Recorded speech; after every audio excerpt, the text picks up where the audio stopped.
G'day guys, we're here with Ken from Black Oaks. So, beer great questions. I'm sure you've had most of these before. How did you get started in the industry? I used to work at a place called Denison's Brew Pub, or Denison's Restaurants, and was a waiter, bartender, manager there, and really enjoyed the scene, and really was amazed at how customers could sort of pick up on something that was new, because the restaurant started off around 1989, and craft beer was just really starting to take off back then, but there were still not too many people really knew about it. But then once people found out about it, they really latched onto it. So I worked there for about 10 years or so. At the same time, I was went back to school to get a business degree. What's your favorite part of the industry? The favorite part of the industry, I think, is going out and being in a pub and enjoying some beer. It doesn't have to be my beer all the time, but it's really nice to sort of, chatting with people. It can be about beer, which is what we usually talk about, but every now and then we'll talk about something non-beer related. But the social side of things is absolutely fantastic. And say when you're doing trade shows, you get to meet people and see their reactions about when they try something new. And sometimes, wow, this is absolutely incredible. And other times, like, oh, well, it didn't really quite fit the bill for them. So it's pretty cool. And your least favorite part of the industry? Least favorite part of the industry is, I don't know, being covered in beer and trying to make everything work. Small business, lots and lots of used equipment, and lots of things that like to break down. So you get really good at fixing things and really good at tracking down people to help you repair things. So friends come in really handy, especially when you've got the piece of complex equipment that you've got no idea how it works. So I've got a few good friends on speed dial. Okay, your favorite style of beer? Oh, it's kind of a hard question. It sort of varies for the season, but my ultimate favorite style of beer would probably be some of the Belgian styles, say a nice double. I don't think anybody here in Ontario does a really good double. And your least favorite style? Once again, it kind of depends, but that's a really good question. There's a lot of beers out there. I haven't really tried them all. To be honest, I'm not a super big fan of the Rauch beers. They're really over-smoked beers. I think they sort of got a place, but a couple of my friends can just drink them pints after pints after pints. I can have one or two, and I'm just sort of all smoked out for the night. Hophead or malt maniac? I would consider myself more of a malt maniac. I do like the hops, but I find some of the American beers are occasionally a little bit over the top in terms of hops. But when you get something which has just got all kinds of flavor and the malt is just perfect, it's absolutely fantastic. It's really good. Okay, now we've had to twist some people's arms for this one, but 3 beers. 3 beers? If you had to choose a beer from here to drink, a beer from some other craft brewery, and then the twisting one, if you were forced into a big brand, what would it be? Okay. I'm always big in my pale ale on tap. I'm really a huge draft fan. If it's in cask, that's even way better. It's one of my favorite styles. I do like, as my second favorite beer, if it's not my brand, I really like the Wellington County beers. They do some fantastic stuff, and I actually wrote half my business plan drinking a lot of the Wellington County Arkell. So on cask, and maybe that's why the numbers didn't really quite work out after too many pints. But that's one of my go-to beers. And for a really big beer, I don't mind drinking Stella Artois. It's got some flavor, it's got some malt character. It's okay, and it's drinkable. I just find the price point a little bit higher than what's available domestically. Now, strangest ingredient you've used in one of your beers? We have used all kinds of neat things in the beers, and I think jalapeno would probably be one of the toppers that we've used, which was done in a cask. But we go to the bulk barn and we take a look around, sniff in each bucket, and see what we can find. And we've done lemongrass, we've done wasabi. Didn't work out that well. Lemongrass actually worked out really good, and the jalapeno was brilliant because we did it in a cask of pale ale, tons of flavor, and almost kind of the wasabi effect, which sort of blows your sinuses open.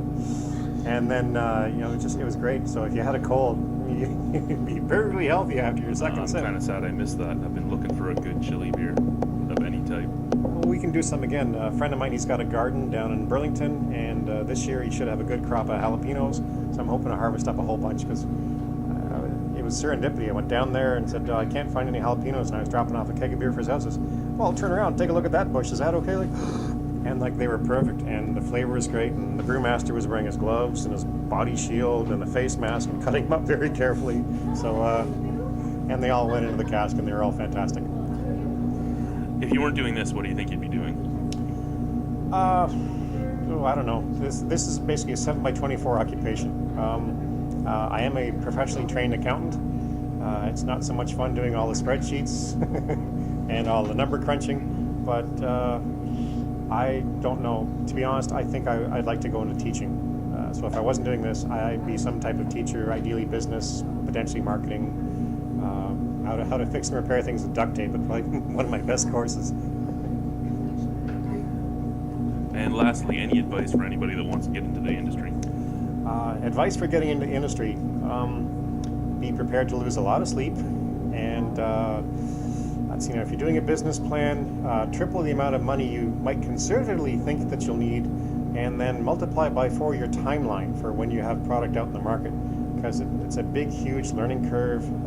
The ability to get in the industry is a little bit easier now because the tax barriers have dropped a little bit, but it's very equipment intensive, and you're literally running around selling your beer, promoting your beer, and if you don't really stick to your business plan, you're going to have a lot of problems. So try and stay as close to your business plan as possible, and make sure you spend a lot of time working on it and writing it.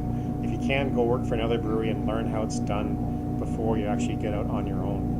So it's a very difficult job, and once again, you get covered in beer from head to toe, and equipment breaks down, and you got to figure out how to fix it. You got to figure out how to keep everything going.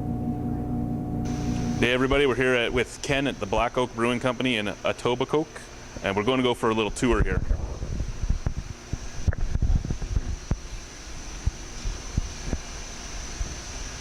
Take you all the way down to the back where we start things.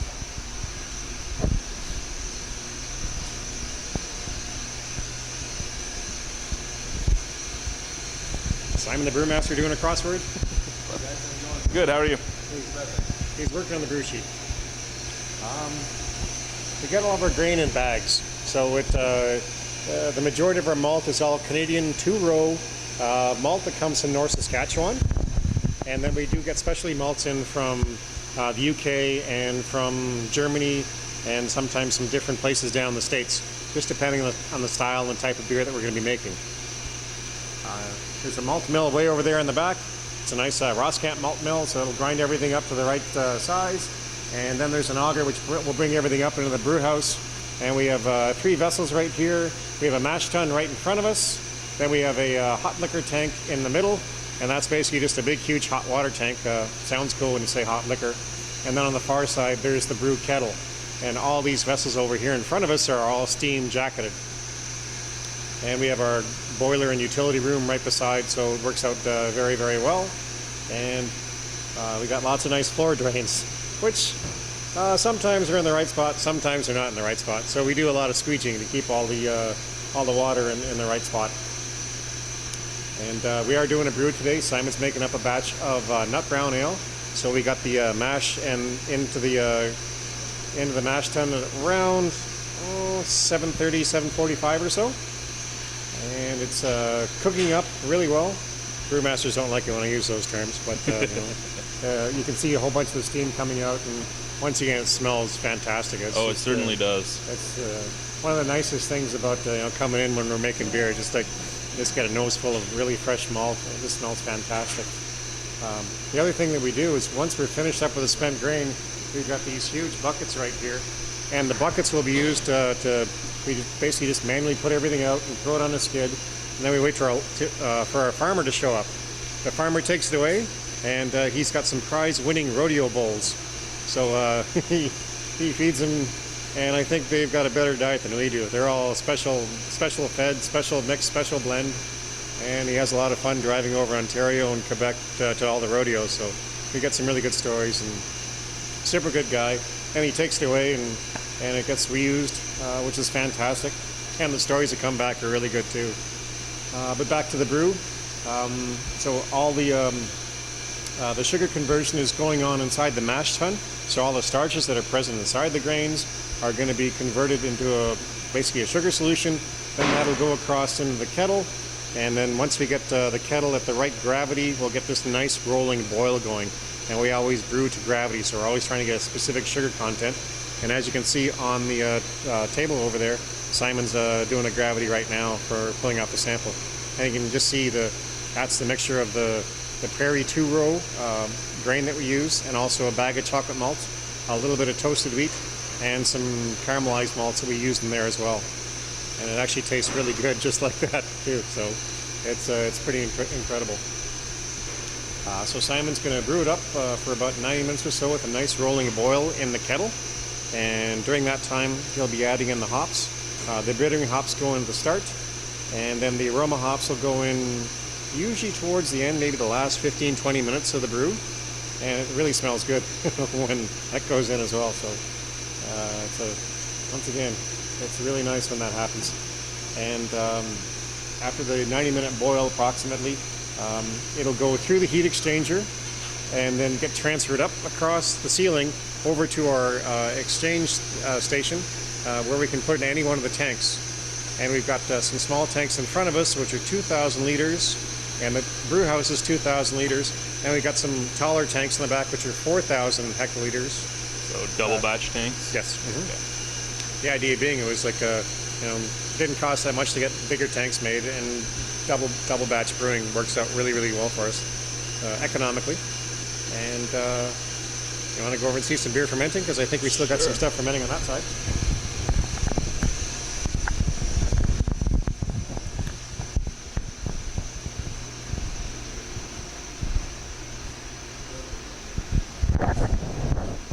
So this batch of beer right in front of us was brewed up last week around Thursday or so, and it's just finishing up its fermentation. It is a batch of pale ale, so Simon did that last week. And even though it's top secret, we do have a tank of 10 bitter years sitting over there, and I know everybody's going to go crazy over it, but it's not ready yet, so everybody will have to wait until it is ready. So we do get lots of calls about that. So literally, everything's all pretty well ready to go over here. The tanks are, the hose is all sterilized with hot water, and that will transfer the beer from there over to here into, it should be probably going into this tank right behind me. And there'll be a little bit of CO2 gas in there for a bit of pressure, and then the liquid will come in from basically the bottom of the top. During that time, we've got a torpedo that's full of yeast.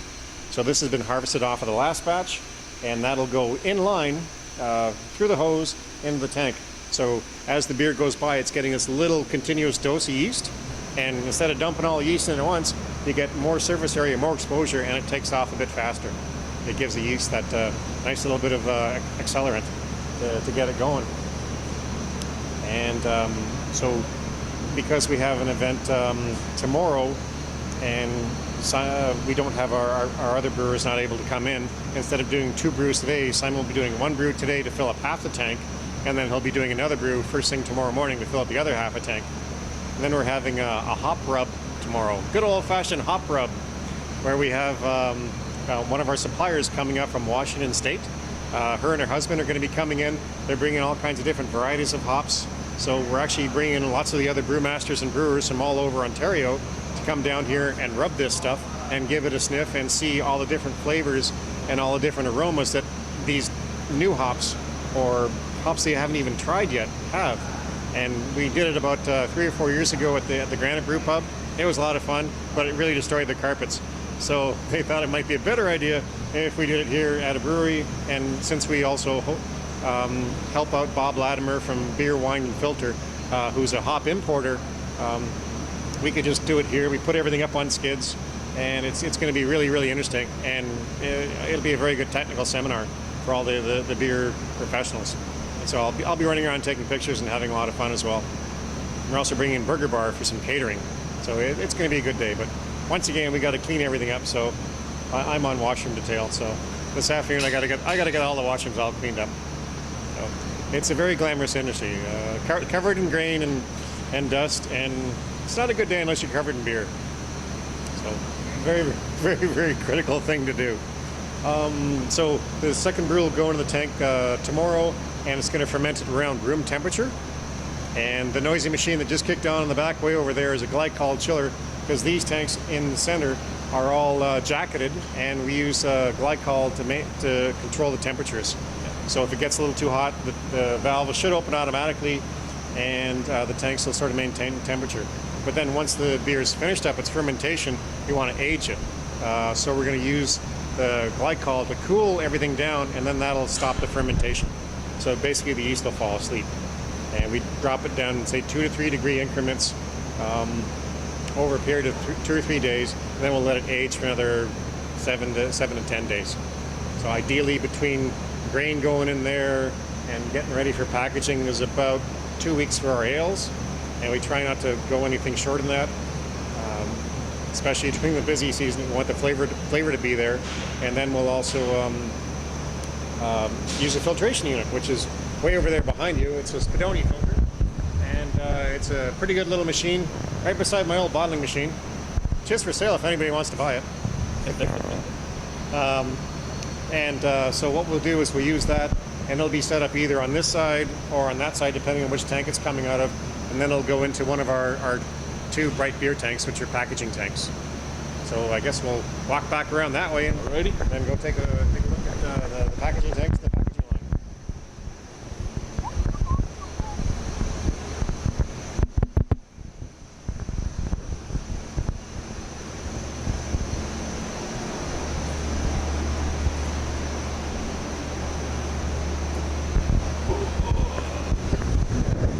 Now we have 2 bright beer tanks.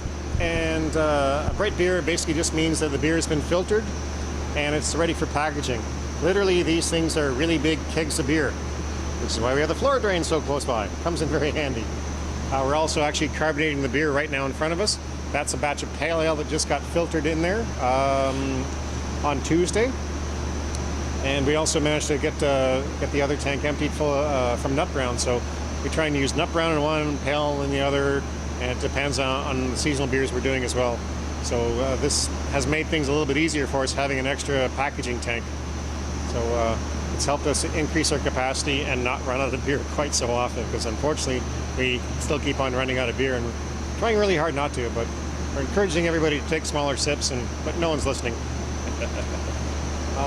So there's sight tubes in either tank, so we know how much is in there.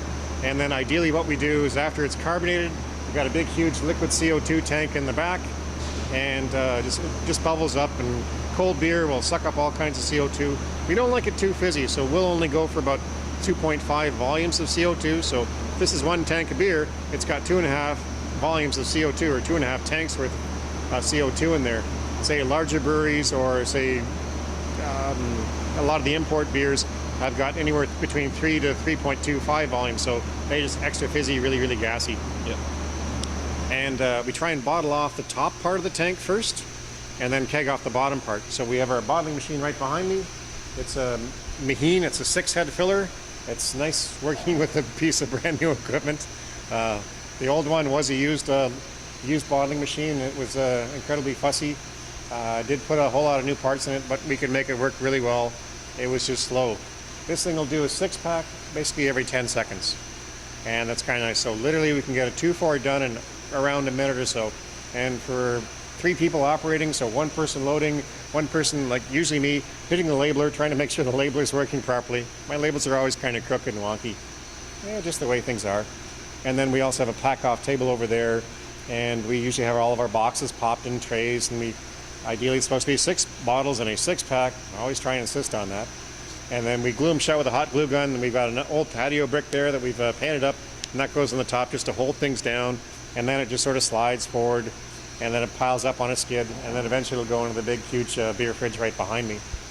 So it's nice and steady, and with the new machine, we can knock off a skid of beer in about an hour and a half. Before, with the old machine, it would take us about 3 hours. And so this machine's also really good because it doesn't lose quite so much beer. The other machine was a little bit fussy, so occasionally we'd lose more than we'd like, and that was a bit of a problem. We're always trying to reduce our loss, especially on a small scale. It really makes a difference. Some of those old canning machines that take like 2 or 3 2-4s before they fill properly. Oh yeah, yeah. But this thing, you can start it and stop it. It's great. It handles everything very well. So big plug for the Maheen Manufacturing Company down in Washington State. Really good machines. My labeler, this one came out of Wellington County when they got big, so they needed to sell off some stuff that was too small for them. And it's in need of a lot more repairs.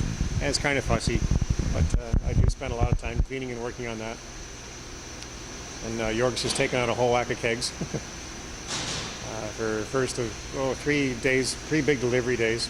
We have an LCBO promotion going on with the Ontario Craft Brewers, so we have our pale ale on one of the pods, and we found out about it the day the thing started, so we were scrambling just to get the beer out the door. I think we got 15 more LCBOs to top up, so hopefully everybody can find lots of nice fresh pale ale out there for the next 3 months. So once everything's all packaged up, it'll go into my big beer fridge. You want to take a look at that now? Sure. Okay.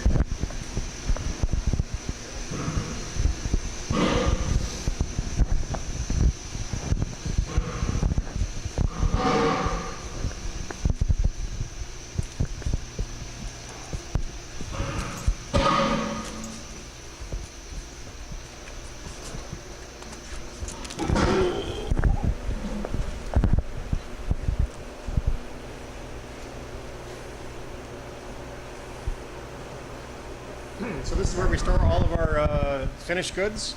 We also store the hops from Bob Latimer at Beer, Wine, and Filter. And we have my private stock right behind you, which everybody seems to focus on. This is what I do. I trade a lot of beer with the other breweries because it's always fun, and the other people just make fantastic beer, so it's great. And one of my home customers even brought me in some pickled eggs, which is really cool. So I do enjoy that, the trading side of things. Yeah, we see a little shelf in almost every fridge we go into. Yep. I'm also part of the Ontario Craft Brewers, and we host their office. So whenever there's any special events or any type of media events or big political events, we usually are sending out gift baskets. So we've got some of the OCB. We'll ship in some beer every now and then that'll get repackaged and then sent out for awareness and education, because all the stuff we do as a craft brewer, we're fighting up against a lot of people just don't know very much about us. So we're trying to get the information out there, trying to get the word out. And the marketing people that we have in the Ontario Craft Brewers, they do a fantastic job. That really, it's one of the big changes that's occurred in the past, say, 4 to 5 years, is more and more people are accepting of locally made beer, as opposed to back in '99 when we started off and everybody thought, oh, it's homebrew. Bah, nobody was willing to try it. But beer's always been great, and now more and more people are accepting of it. And let's go back out because it's cold here. Alrighty.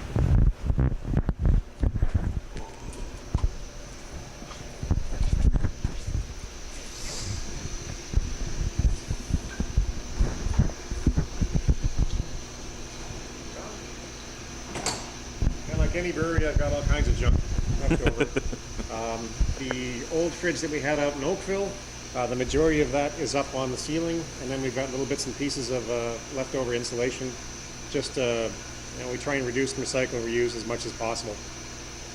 I'm a little bit cheap, but I don't like things to go to waste. And then we have our pile of casks. So we do, more and more people are starting to get into cask, which is fantastic. It's one of my favorite styles of beers. I really, really do enjoy it. And we got to get these cleaned up and ready to go. We also do some contract brewing for Kensington Brewing Company, for Augusta Ale.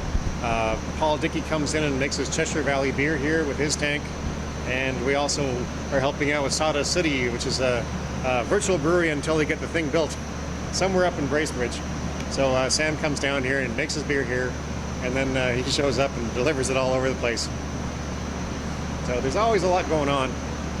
And we have a little pile of kegs as well right beside the keg washer. And the restaurants are usually kind enough to send us back all the kegs covered in salad, cigarette butts, pasta, all kinds of neat stuff. So we get extra treats, so we never know what's gonna come back. Now, just out of curiosity, because I see you have both, do you prefer the metal casks or the plastic? The plastic casks are actually, they belong to Sawdust City. I really haven't used any, so I don't know. And there's also 30-liter plastic kegs over there, and I'd like to try them out and see what they're like, because literally the cost is about maybe $70 to $80 US for a plastic keg, as opposed to $180 to $220 for a metal keg. So that makes a big difference. So, oops, Jorg's gonna come by for another load, so we'll walk back around that way. Right.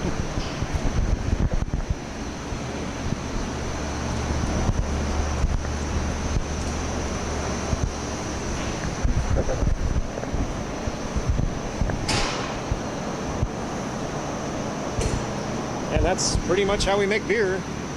But all the raw materials come in that door, and sometimes it goes out that door as finished goods, sometimes it goes out that door as finished goods. Well, thank you very much for the tour. No problem, pleasure. It's been great.